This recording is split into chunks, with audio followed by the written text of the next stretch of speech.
Hello दोस्तों, मैं विक्रांत आपका अपने YouTube channel study with Vikrant में स्वागत करता हूं। और दोस्तों, हम आज पढ़ेंगे राज्य के नीति निषेधक तत्वों। राज्य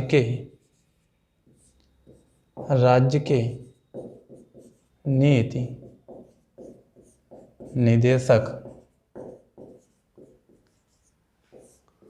तत्व। राज्य के नीति निषेधक तत्वों को भाग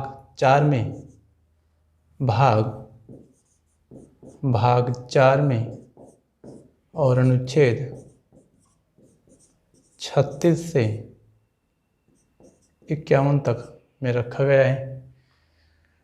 राज्य के नीति निषेधक तत्वों को संविधान के भाग 4 में अनुच्छेद 36 से 51 तक रखा गया है और इसे आयरलैंड के संविधान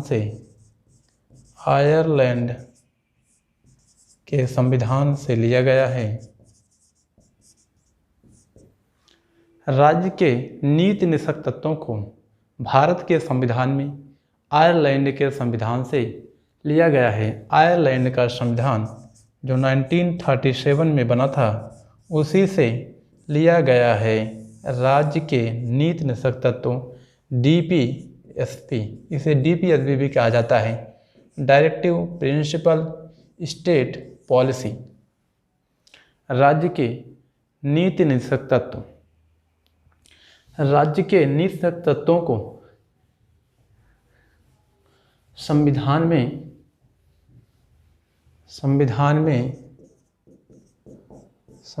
में 3 सिद्धांतों पर आधारित है। पहला है समाजवादी सिद्धांत।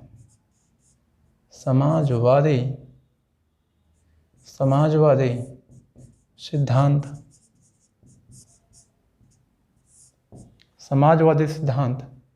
गांधीवादी सिद्धांत।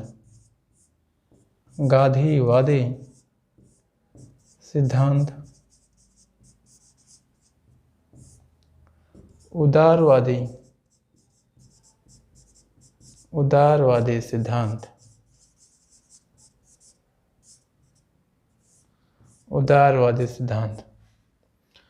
समाजवादी सिद्धांत। दोस्तों, अब हम समाजवादी सिद्धांत में देखते हैं क्या क्या है। समाजवादी सिद्धांत।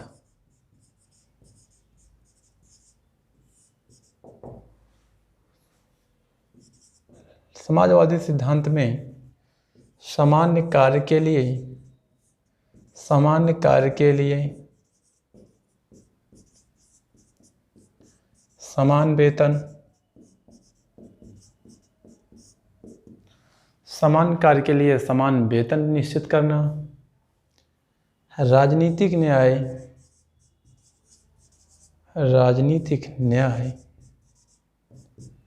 सामाजिक न्याय, आर्थिक न्याय प्रदान करना, ये सभी तत्व समाजवादी सिद्धांत में है। गांधीवादी सिद्धांत देखते हैं। गांधीवादी सिद्धांत।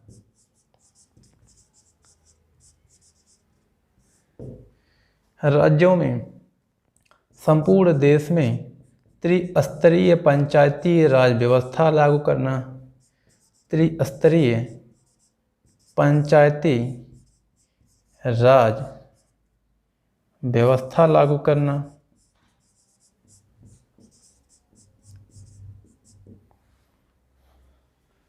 गांवों को सशक्त बनाना।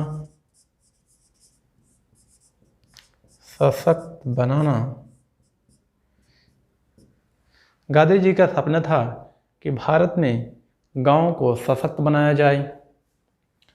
कुटीर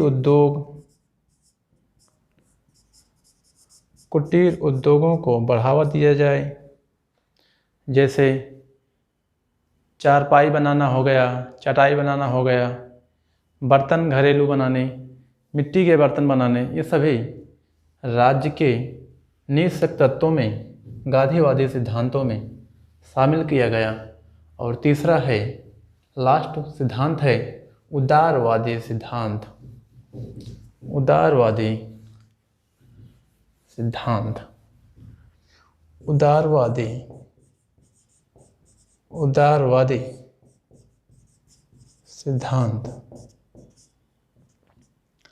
उदारवादी सिद्धांत में है जैसे पर्यावरण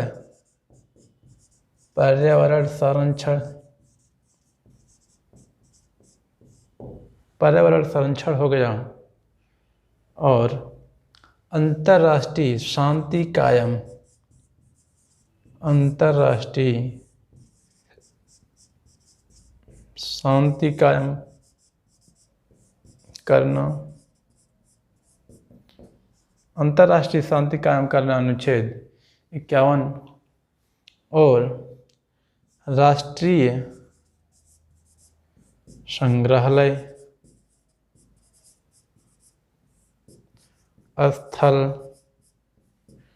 जो भी राष्ट्रीय महत्व के विषय हैं या स्मारक आदि को उदारवादी सिद्धांत में शामिल किया जाता है। पर्यावरण संरक्षण हो, अंतर्राष्ट्रीय शांति कायम करना हो, और राष्ट्रीय महत्व के विषय, चाहे अंतर्राष्ट्रीय स्थल हो, स्मारक हो, संग्रहालय हो, इन सभी को उदारवादी बौद्धिक सिद्धांत में शामिल किया जाता है।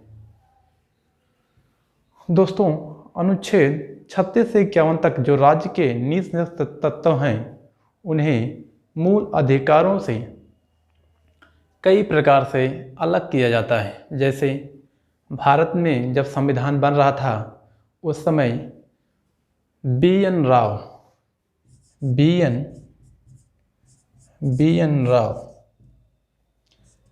राव जी ने कहा कि दो प्रकार से, एक है न्यायोचित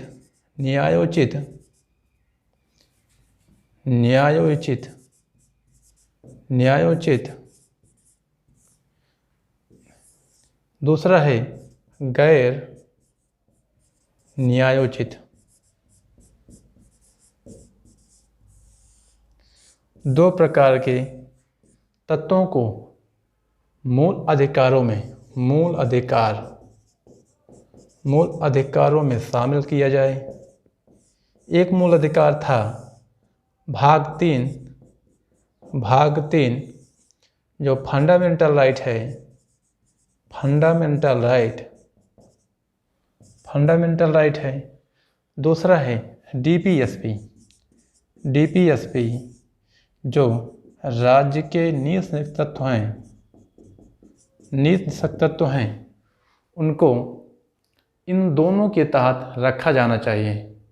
अब मूल अधिकार को न्यायोचित में रखा गया, जबकि राज्य के नीति तत्वों को गैर न्यायोचित में रखा गया। मूल अधिकार को संविधान द्वारा अनुच्छेद 32 तथा अनुच्छेद 226 में सुप्रीम कोर्ट और हाई कोर्ट को अधिकार दिया गया कि मूल अधिकारों की रक्षा के लिए, मूल अधिकारों को बचाने के लिए संविधान द्वारा जो भी मूल अधिकार प्रदान किए हैं, उन सब की गारंटी लेता है सुप्रीम कोर्ट और हाई कोर्ट।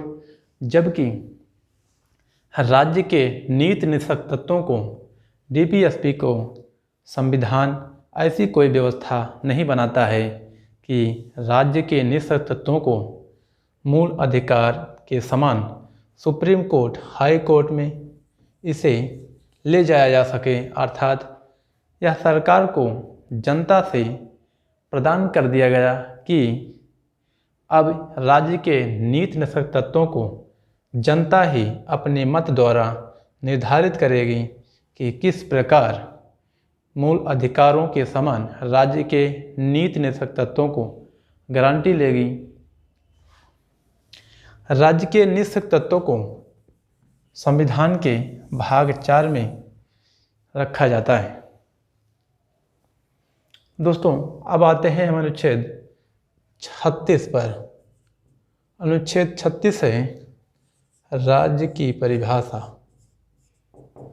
अनुच्छेद 36 है राज्य की परिभाषा। राज्य की परिभाषा। दोस्तों, अनुच्छेद 36 में राज्य शब्द की वही परिभाषा है जो मूल अधिकार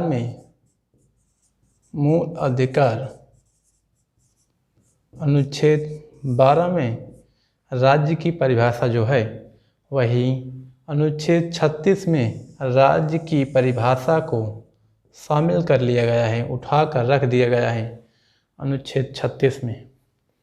अनुच्छेद 12 में जो मूल अधिकार था वह कार्यपालिका एवं विधायिका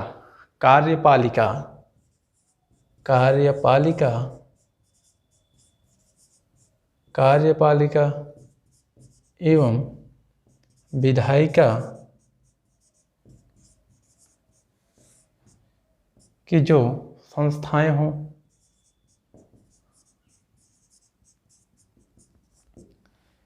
स्थानीय प्राधिकरण,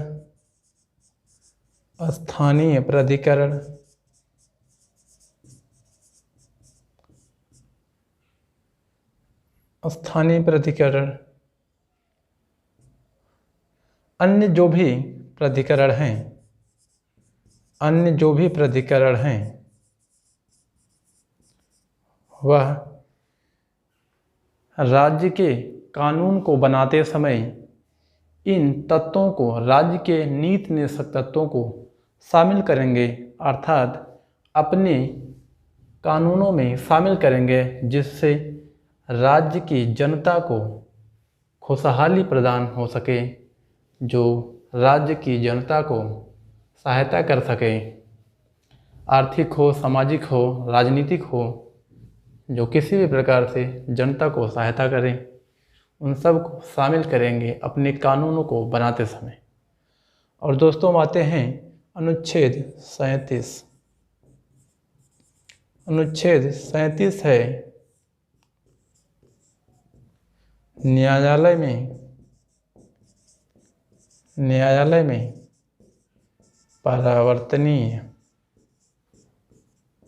परावर्तनीय योग्य नहीं है।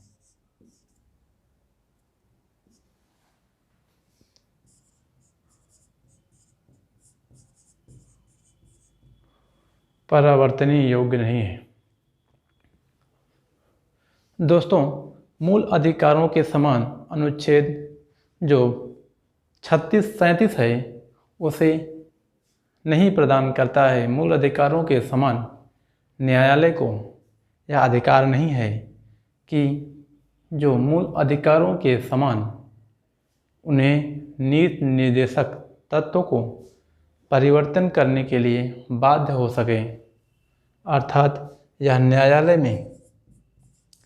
न्यायालय में नहीं ले जा सकता है कि राज्य की सरकारें अपने कानूनों में शामिल करे या ना करे। यह राज्य के कार्य पर आधारित है कि चाहे वह तो कानून में शामिल करे या ना शामिल करे, अर्थात न्यायालय इन पे हस्तक्षेप नहीं कर सकता कि वह कानून को बनाते समय राज्य के नीति निर्देशक तत्वों को अपने कानून में शामिल करें। ऐसा कोई कानून नहीं है जिससे यह राज्य न्यायालय में परिवर्तनीय हो सके। बस दोस्तों, आज के लिए इतना ही। धन्यवाद।